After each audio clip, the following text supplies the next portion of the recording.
바로 시작을 할까요? 네, 네. 아, 네, 그러면 이어서 정우영 시인님의 시집, 네 번째 시집, 활의 기대다. 작품을 좀 감상하고 또 오늘 작가님 오셨으니까 궁금한 건 좀 속속들이 캐 물어보는 캐캐 묵은 얘기를 좀 해보도록 하겠습니다. 이게 표제시인 활의 기대다. 뭐 나름 또 표제시로 정하신 이유도 있으실 것 같고요.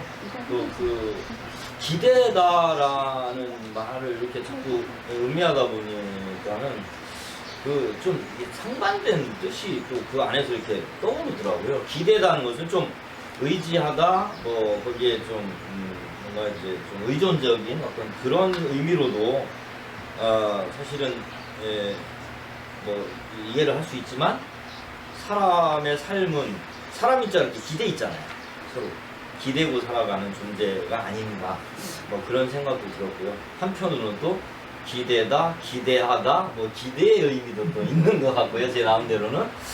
그래서 활 아까도 잠깐 말씀드렸지만 활이 또 우리 또 동이족의 또 어떻게 상징적인 그런 또 의미이고 있고요. 그래서 굉장히 그런 자충적인 것을 담아내지 않으셨을까라고 하는 제 나름대로의 느낌 아닌 느낌으로 읽었거든요.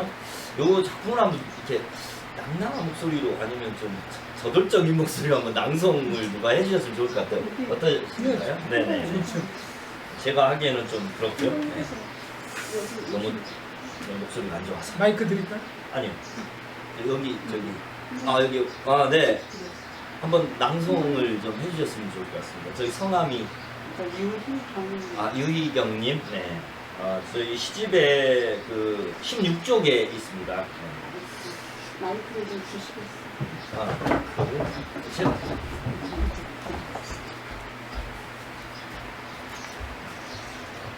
이거부터 조심해요. 네, 안녕하세요. 정우영 선생님 시를 즐겨 학생들에게 읽어줬던 유희경입니다. 소리 들리시나요? 네. 활의 기대다.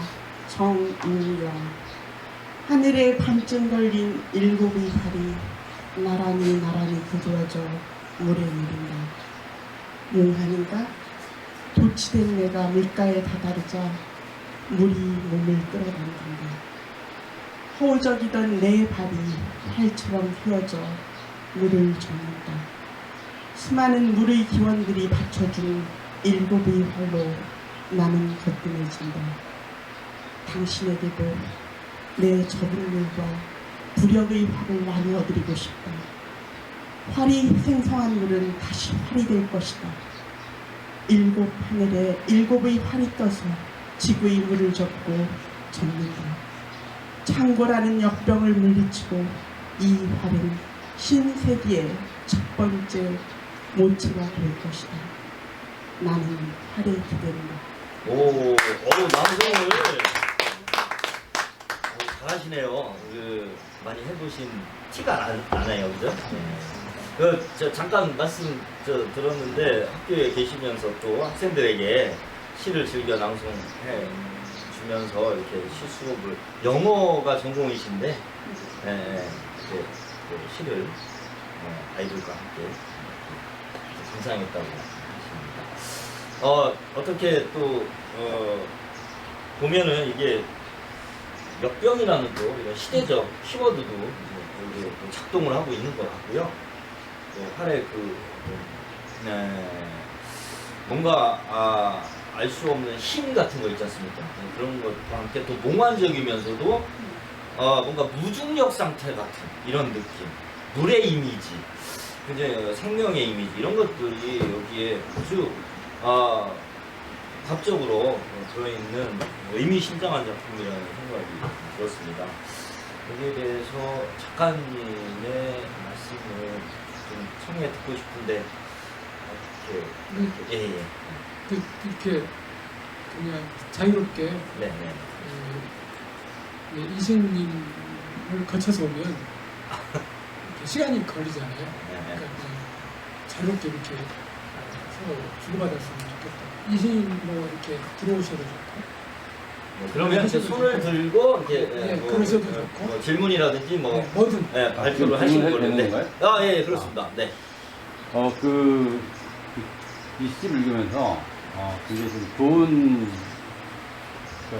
뭐랄까, 사실적이고, 또 현실적인 느낌도 있고, 그래서 굉장히 좀 편하게 읽고, 어떤 점이 좀 어려운 게 있고, 그렇긴 하는 좀 재밌게 잘 읽은 그런 시인데요. 제가 읽으면서 보니까 좀 궁금한 게 뭐냐면, 이제 시인님이 나나 주변이나 가족이나 뭐 이런 시도 많이 있지만 어떤 역사적인 사건에 대해서 그 서술한 기록한 그런 작품도 많이 있다고 좀 느껴졌습니다. 뭐 브롬비 신화라든가 아까 말씀하셨던 4.3이나 평화를 지키라 뭐 그런 부분이 있고 4.3에 관한 것도 그런데 제가 궁금했던 거는 그 나의 이야기, 그러니까 내 이야기일 수도 있고 주변 이야기일 수도 가족 이야기일 수도 있고 이제 그런 소재를 대상으로 시를 쓸 때와 어떤 이런 기념비적인 사건 이런 시를 쓸 때 그때 어떤 시를 쓸 때 어떤 자세나 그런 것들이 좀 차이가 있는지 만약에 있다면은 어떤 차이가 있는지 그런 게 좀 궁금했습니다. 내 얘기를 주되게 쓸 때는 사실은 거리를 두려고 하고요. 오히려 객관적인 얘기를 쓸 때는 더 밀착시키려고 하죠. 사실적인으로 쓴다는 말씀이신가요? 이거는 뭐냐면 우리가 어떤 사실을 왜곡할 수 없잖아요. 네네. 사실이 그대로 있어야 되니까. 네. 근데 그 사실을 왜곡하지는 않되 네. 중요한 건 시는 사실을 전달하려고 하는 기사가 아니기 때문에 네. 이것의 본질이 뭐지? 네. 이거를 이제 제 자신으로 끌고 와서 캐물어야 되는 거예요. 네. 그러니까 팽목항을 쓴다고 했을 때 팽목항의 이미지는 거의 똑같을 거예요. 네. 근데 그걸 그대로 쓰면 쓰나 마나한 시가 되잖아요. 네. 똑같은 얘기를 여러 사람이 다 할 필요는 없으니까. 네. 그런데 팽목항 자체의 사실을 나는 저걸 어떻게 받아들이지? 그걸 되게 주관적으로 해석을 해줘야 되는 거예요. 그러니까 이거는 뭐 내 얘기든 아니면 너의 얘기든 사물의 얘기든 저는 똑같다고 생각을 하는데요. 기본적으로는 사실이나 현실이나 이런 걸 통해서 저는 진입을 한다고 봐요. 뭐든 그 일상이든 뭐든 간에. 그런데 그것이 그것이 자연이 됐든 우주가 됐든 무의식이 됐든 정말 기존에 없었던 어떤 뭐가 만나지 않았나. 그러니까 내가 내 얘기를 쓰는데 이게 내 얘기인데 이호우 시인이 어디다가 작품과 비슷한 걸 썼다. 그럼 내 얘기 아니거든요. 이미 나와 있는 얘기이기 때문에. 그러면 저는 이런 거는 버려야 되는 거죠. 저는 그렇습니다. 딴 사람도 그런데 이런 거는 이거 새로운 게 아닌데 새로운 해석의 여지가 없다. 이런 거는 뭐 제가 보기엔 별로 쓸 의미가 없다고 봐요. 이것은 나든 너든 그든 아무 상관이 없습니다. 나든 너든 그든 이것이 내가 새로운 해석이 가능한가 그렇지 않은가가 중요한 거죠. 근데 그 새로운 해석은 사실은 어디서 나오냐면 제가 아까 모더니즘 얘기를 해서 그렇긴 하지만 인간에게는 혹은 나에게는 나 스스로에게 잠겨있는 무의식의 측면이 있다고 보거든요. 그리고 그거는 인간 전체에게도 있다고 생각해요. 그거는 뭐 그래서 심리학이나 이런 쪽, 신화로 얘기하는 쪽에서는 그게 우주의 본연이기도 하고 종교적으로도 마찬가지죠. 이게 우주의 얘기이기도 하고 하나님의 얘기이기도 하고 하늘의 얘기이기도 하다고 보는데 저는 그걸 통틀어서 내가 가지고 있는 무의식의 측면이라고 봐요. 근데 내 시가 그런 무의식의 어느 측면하고 하여튼 그 무의식에 빠져버리면 죽는 거고 그렇죠? 무의식에 빠지면 죽는 시인들이 있습니다. 제가 보기엔 대표적으로 최승자 선생 같은 경우에는 문학으로 만나서 문학을 통해서 자기 자신을 이겨내고 있었는데 어느 순간에 무의식에 잡혀버려가지고 자기 자신이 사라져버리는 게 있어요. 뭐 정신병원에서 나오시기도 하고 막 그렇긴 하지만 그런데 그 무의식에 잡아먹히진 않고 그 무의식에 정말 우리가 한자어 중에 그 단어가 좋진 않은데 전율이라고 하는 단어가 있어요. 전쟁 때 느끼는 공포나 뭐 이런 순간적인 느낌, 공포 이런 거를 전율이라고 쓰는데 그런 전율의 무의식에 잡히진 않고 그런 어떤 스치는 이런 것이 내게 다가왔을 때 그리고 그걸 내가 해석이 가능할 때 그걸 쓰는 것이 합당하다. 그러니까 저는 저기 뭐 사실의 기록이라고 할 수 있는 것을 쓰고 뭐 다양하게 썼지만 그러나 저게 제가 팽목항 얘기를 썼는데 딴 사람과 똑같은 얘기라고 생각됐으면 발표를 안 했을 거예요. 이거는 그 세월호 얘기 중에 또 팽목항 얘기 중에 이런 측면이 있어. 이런 해석은 누군가가 해줘야 돼. 라고 해서 쓴 게 이제 팽목항 얘기예요. 그 다음에 가만히 있지 마라라는 시가 있는데 그거는 초기에 그러니까 그런 비슷한 시를 저 말고 딴 사람도 썼어요. 근데 조 시를 썼을 때는 제가 비교적 선정했을 때 우리가 그 가투를 세월호 한 다음에 했거든요. 근데 가만히 있지 말아라가 그 가투의 표제였어요. 작가에 의해서. 그때 이제 그거를 네가 썼으면 좋겠다 해서 제가 썼어요. 가만히 있지 마라. 그래서 그거는 그 무렵에는 이것이 사실은 아이들한테 우리가 해야 될 중요한 메시지겠다. 그러니까 우리가 아이들이 죽게끔 만드는 것 중에 하나가 주체성을 상실시켜 버린 거잖아요. 그러니까 아이들이 주체적으로 그걸 하려고 하는데 계속 막은 거예요. 하려고 하는 행위나 그거는 아이들이 주고받는 그 얘기도 실제 이게 막 90도로 넘어져가지고 그 아이들이 이거 우리가 나가야 되지 않아? 막 지들끼리 얘기를 해요. 그런데 방송이 와요. 방송이 나와요. 그 순간에도 실내에서 가만히 있으라고 움직이지 마요. 방송이 90도로 배가 지금 침몰하기 일보 직전인데도 그런 방송이 나가는 거예요. 그러니까 아이들은 믿는 거죠. 그 말 중에 정말 저는 잊혀지지 않는 게 뭐냐면 야 우리도 타이타닉처럼 죽는 거 아니야? 이런 얘기를 해요 애들이. 근데 방송에 나오는 거예요. 가만히 있으라고. 근데 그것이 이제 저는 그 선생님들이 아이들한테 해야 될 얘기인 거고 또 나이 든 사람들이 지금 이 시대의 아이들한테 해야 될 얘기인 것 같다 해서 가만히 있지 말아라라는 식으로 쓰고 그거는 싫었습니다. 그러니까 그거는 이제 시점에서 조금 앞서고 또 이 얘기는 여러 사람이 반복적으로 해도 되겠다 하는 생각이 들었기 때문에 근데 어찌됐든 그런 최초의 어떤 전율적인 순간이 자기 자신의 무의식 혹은 내 거 아니고 뭐 인간의 무의식이어도 괜찮을 것 같아요. 그럴 때 그 만나는 접점이 생겼다. 그러면 그걸 내가 새로운 해석의 씨앗으로 삼아서 시를 쓴다고 하면 뭐 그거는 상관없겠다 싶은데 그렇지 않다면 저는 제고해봐야 된다고 생각합니다. 그래서 이런 또 선생님 작품이 아니고 다른 작가들의 이런 이제 작품들도 많이 있지 않습니까? 그래서 제가 느꼈던 게 이것은 어떤 기록과 의무의 차원에서 시를 썼다라는 그런 느낌을 많이 받았어요. 그렇다면은 과연 이 작품들에는 문학성이 들어가 있는가, 작품성이 들어가 있는가, 그리고 그것들을 또한 인정을 하고 있는가, 그런 부분에 대해서 사실 좀 궁금한 점이 좀 많이 있었습니다. 그 80년대 시를 돌아보면 당노의 김남주, 백무산 또 저쪽으로 가면 이성복, 황지우 이런 사람들의 시를 베껴 쓰다시피 한 게 너무 많아요. 80년대는 시의 시대라고 하는데 물론 저도 그렇습니다. 저도 첫 시집에 보면 정우영이 아니라 이거 김남주인데? 당노인데? 뭐 이런 느낌이 나는 시집이 들어가 있거든요. 그래서 저는 첫 시집이 좀 부끄러운 시집이라고 스스로 생각해요. 그런데 시의 목소리가 저는 하나이진 않다. 그리고 어느 시기에는 똑같은 소리를 해도 계속 해야 된다고 생각해요.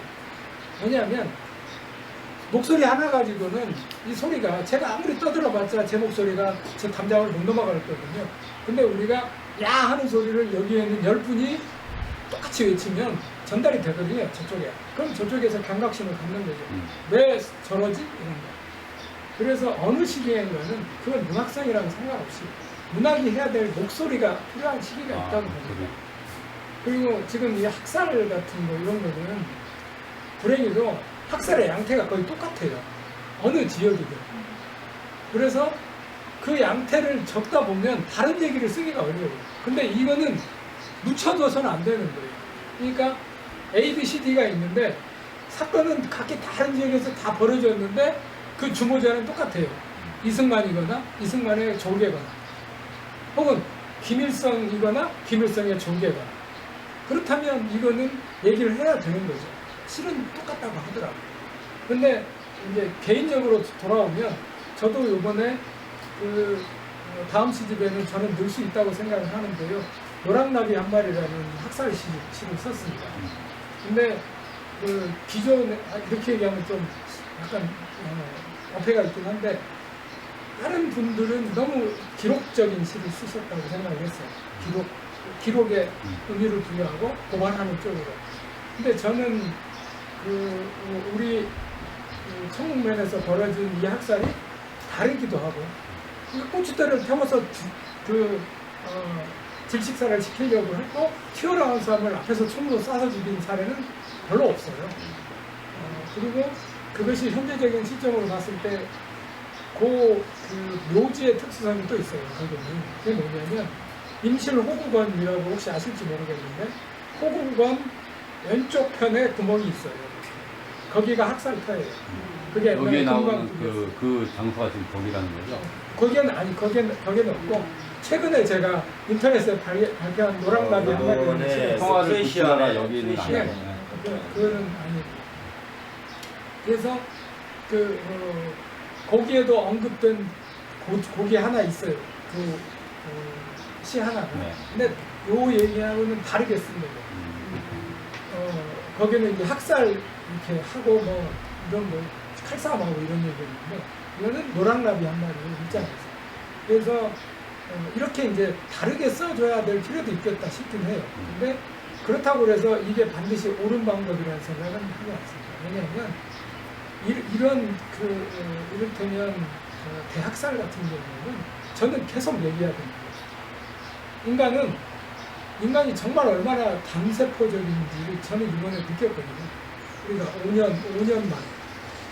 저는 세상에 살면서 제가 운동도 하고 뭐 힘겹게 뭐 그렇게 살았다고 생각은 하지 않지만, 그러면서 늘 나를 조심했어요. 이게 습관적으로 돼 있는 거예요. 그러니까 내가 이런 말 하다가 잡혀가면 어떻게 하지? 하는 게 늘 꼭지 뒤에 있었거든요. 그러니까 내가 얼마나 강구하고 싸우고 이런 거랑 전혀 상관없이 저 정도면 그래도 잡혀가서 그냥 흔적도 없이 사라지진 않고 잡혀갈 텐데, 어디 잡혀가 있으면 그래도 누군가가 정우영이 잡혀갔어라는 거를 뭐 기사 한 줄이라도 쓸 텐데, 그럼에도 불구하고. 근데 제가 문재인 정권 5년 동안에는 그런 거 없이 살았거든요.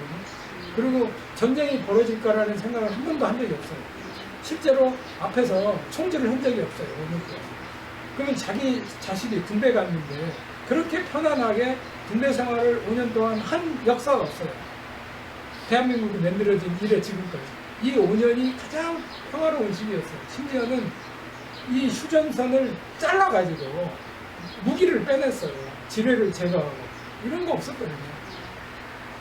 근데 그걸 잊어버리는 거예요. 우리가 얼마만큼 평화로운 시기를 살아왔던가 하는 걸 잊어버리는 거예요. 얘네들 저는 단언합니다. 제 경험상. 이게 뭔가 이렇게 지지율 떨어지고 이거 해가지고 혹시 여기에 지원받는데 이렇게 뭐 불안하고 그러면 지워도 됩니다. 그러면 저쪽에서는 뭔가를 할 거예요. 그게 뭘 하겠어요? 첫 번째, 총풍. 지금 준비하잖아요. 이재명이나 문재인 잡아낼 준비를 하고 있어요. 그 다음에 그거 시간 안 먹히거든요. 그럼 뭐 하겠어요? 총질해요, 총질. 근데 불행히도 저쪽도 필요할 거예요. 저쪽도. 그러면 야 우리 쓸 테니까 니들 쏴 이래가지고 딱 조성하는 거예요. 그러면 그 군인 걔들은 목화 신고 살아야 돼요. 지금 18개월, 20개월 이렇게 돼 있는데 또 늘려버릴 수 있어요. 물론 법령 개정하는 게 쉽진 않죠. 근데 모든 편법을 동원할 거라고 생각해요. 그리고 이렇게 되면, 그리고 계속 자극을 하면 2년 뒤에 국회의원 선거할 때 저쪽 편을 듭니다. 지금처럼 국회의원 수가 많지 않을 거예요. 그러면 다시 돌아가는 거예요. 또 저도 이런 소리 어디 가서 하지 못하고, 또 주최 측도 저한테 선생님 그런 얘기는 가급적 하지 말아주세요. 이런 식으로 안 갈 수가 없는 거죠. 세상에 제가 본 대통령의 2달은 정말 모자라다. 어떻게 저렇게 저도 저보다 낫잖아요. 저도 이렇게 안 보고 얘기하는데 인사를 하는데 이거 보고 읽어야 돼요. 이거 안 보면 헛소리를 하는 거예요.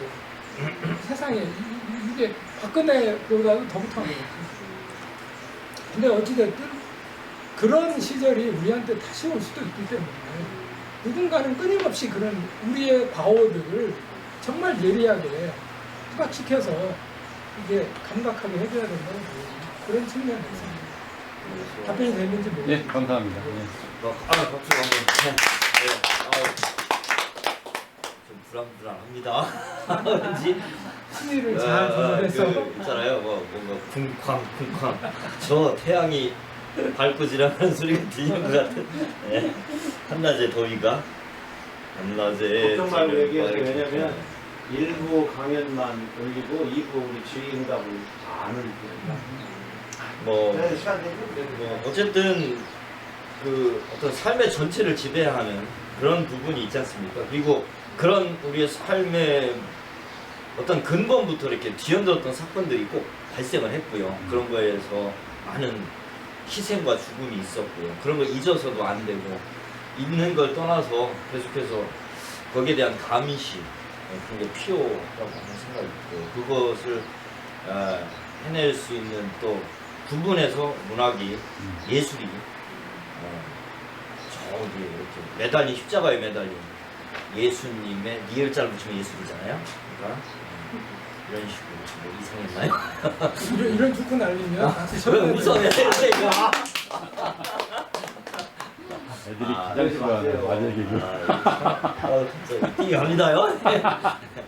그래서 이제 그런 말씀으로 저는 들었는데 그런 거에 우리가 과연 언어와 이미지만 쫓아갈 수 있느냐 시가 그래서 이제 실제성, 리얼리티가 또 함께 거기에서 담보돼야 되지 않겠는가 뭐 이런 말씀 들렸고요. 한편으로는 저희 이제 작품으로 좀 이렇게 접근을 해보면 아까 말씀하신 어떤 무의식적인 것과의 교감이나 아니면 제가 이제 뭐 인터뷰 하신 걸 조금 들여다보니까 그런 말씀을 하셨더라고요. 문학이 가진 속성 중 하나는 무의식과의 스파크다 하는 그런 말씀을 하시더라고요. 그래서 융합적 리얼리즘은 무의식과의 스파크에 닿아 있다. 일상적 삶을 기본 토대로 삼되 그걸 그대로 보여주는 게 아닌 삶과 무의식이 마찰하여 발생하는 선광을 문학작품으로 나타내려 하는 것, 뭐 이렇게 설명을 하셨더라고요. 그래서 이 시라고 저희가 이렇게 일컬어지는 것들이 과연 이런 현실과 그냥 복사품이나 뭐 복제품이 아닌 것과 마찬가지로 그냥 이미지의 나열이어서도 안 되는 것이라고 저는 생각이 들고요. 그리고 시면으로 들어가서 자기 자신과 대면하고 끝없이 질문을 던지는 그런 과정이라고 생각이 드는데 그런 측면에서 이 화를 기대다의 작품들 중에 그와 관련해서 뭐 또 이렇게 뭐 질문 또 해주셨으면 좋겠습니다. 네. 58페이지. 58페이지요? 목. 시국이 시집을 좀 보셨는데. 이거. 제 짧은 생각으로는 선생님이 왜 이 말씀 이거를 꼭 한번 여쭤보고 싶었어요. 이연의 녀석이 하도 애원하여 모처럼 벽에 박아졌다. 여기 어떤 의미인지 좀 꼭 들어보고 싶었습니다. 네, 이 목이라는 작품이죠. 네. 사실은 목은 내놓고 살잖아요. 그러니까 진짜 목은 목이 있고 그리고 그게 이제 어찌 보면 내 목이라고 하는 게 자본주의 사회에 내게 아닌 것 같아요.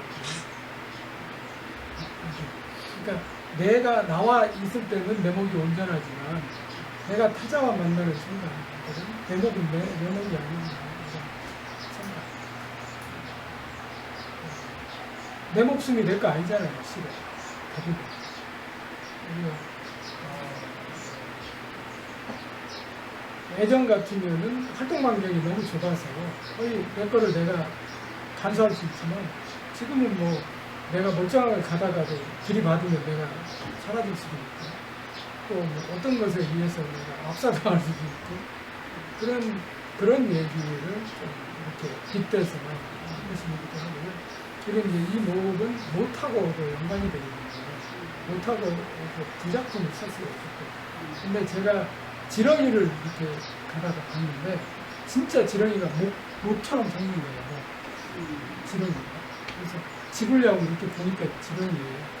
그래서 아 이게 생명체라고 하는 것과 그다음에 물건이라고 하는 게 거의 똑같은 거예요. 제가 그렇게 보는 순간.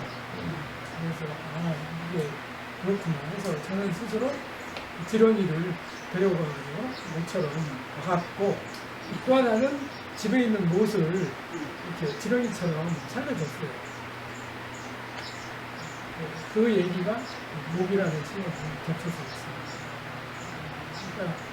그러니까 이게 이제 흔히 뭐라고 할까요? 좀 현실을 담으려고 하는 리얼리즘 경향이라든가 서정시를 쓰는 사람들은 잘 안 쓰는 혹은 그 방향으로 가지 않으려고 하는 태도이기도 한데 저는 좀 그런 거 좀 자유로워야 되지 않을까. 우리 지금 사실은 조금 더 넓혀서 얘기하자면요. 세계에서 가장 자유로운 시가 한국 시거든요. 우리가 쓰는 시. 이게 정말 자유로워요. 시 형태로 외국에 있는 모든 시 형태들은 형식이 다 있어요. 중국은 뭐 아분, 가분 있고, 영화 소네트 있고, 불란서도 나름의 규격들이 있거든요. 조건들이 다 있어요. 근데 우리 시만 아무런 조건 없어요. 우리 자유시에 이렇게 써 저렇게 써 한 거 없잖아요. 근데 그거보다 더 자유로운 게 있어요. 우리 시지. 그게 사실은 산문시거든요. 산문시는 그야말로 시인이 독자한테 아무것도 요구하지 않는 형태잖아요. 산문시는 누가 읽는 거예요? 시인이 읽어주지 않잖아요. 독자가 산문시를 읽는데 읽는 사람마다 끊는 부분, 호흡이 다 달리 자기가 읽을 거예요. 그래서 가장 뛰어난 내재율이 산문시에 있는 거예요. 특히 우리 시에는. 그러니까 그리고 이제 또 심지어는 이 마침표가 읽는데 방해가 될까 모르겠다 해가지고 마침표를 지워버리기도 해요. 정진기 시 쓰는 정진기 선생님이 주되게 마침표를 지워버렸었는데 저는 그거는 좀 아니라고 보긴 해요. 그래서 저는 산문시에 전부 다 마침표를 찍지만 그만큼 우리가 쓰는 특히 현대시 중에 산문시는 자유롭거든요. 그 자유는 누구한테 있냐면 쓰는 자가 윤격을 정해주잖아요. 나머지 행들은. 산문시 아닌 행들은 다 제가 행을 정했잖아요. 연도 제가 정했고 예백도 제가 정했고 그래서 읽는 사람은 제가 정해지는 걸 기본으로 해서 읽게 돼요. 그러니까 그거는 뭐냐면 아주 썩 훌륭한 자유시는 아닌 거예요. 근데 완전한 자유시. 저는 우리의 산문시가 완전한 자유시거든요. 왜냐하면 쓰는 사람이 준 게 아니고 읽는 사람이 읽도록 만드는 시예요.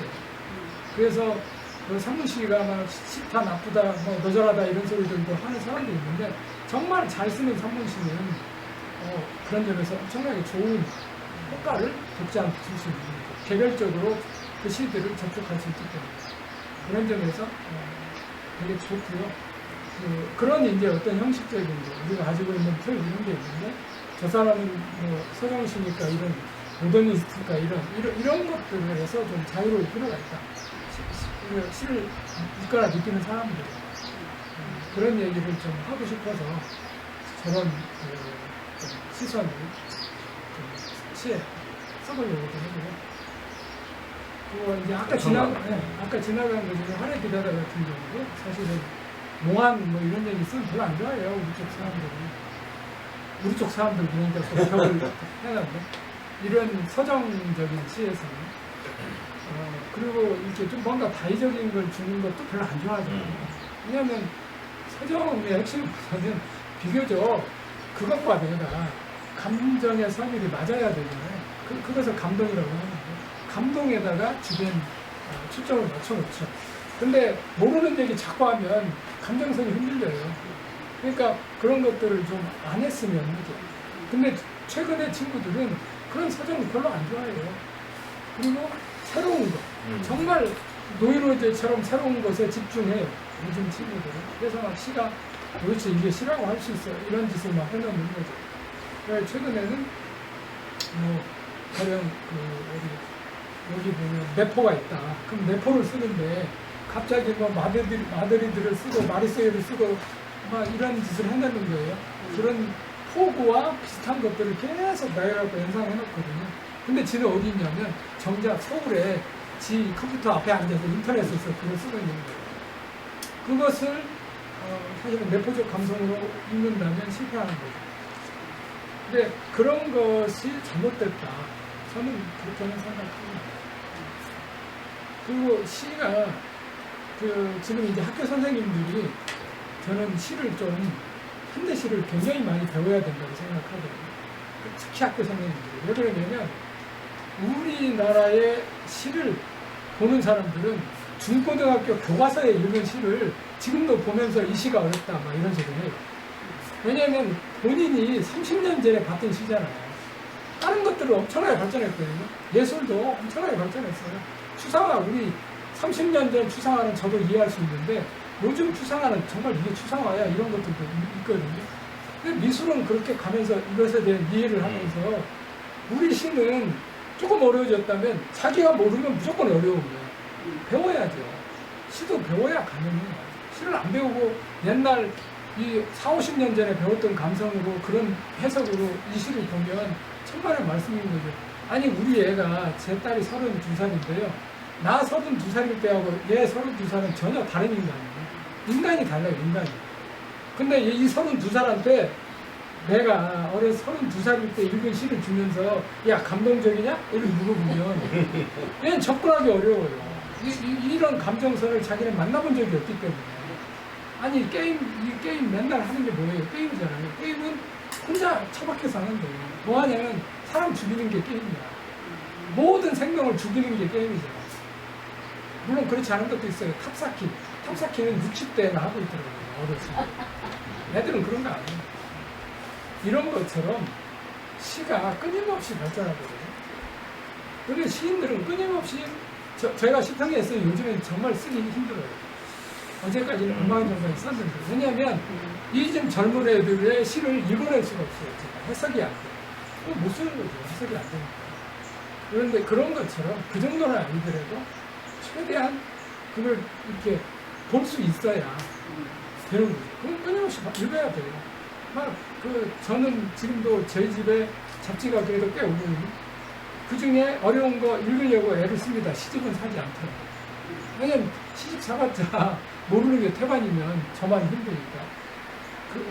그거를 이제 이렇게 말씀을 드리는 이유는 뭐냐면 시라고 하는 게 사실은 어떤 유형이 없어요. 그릇도 없고.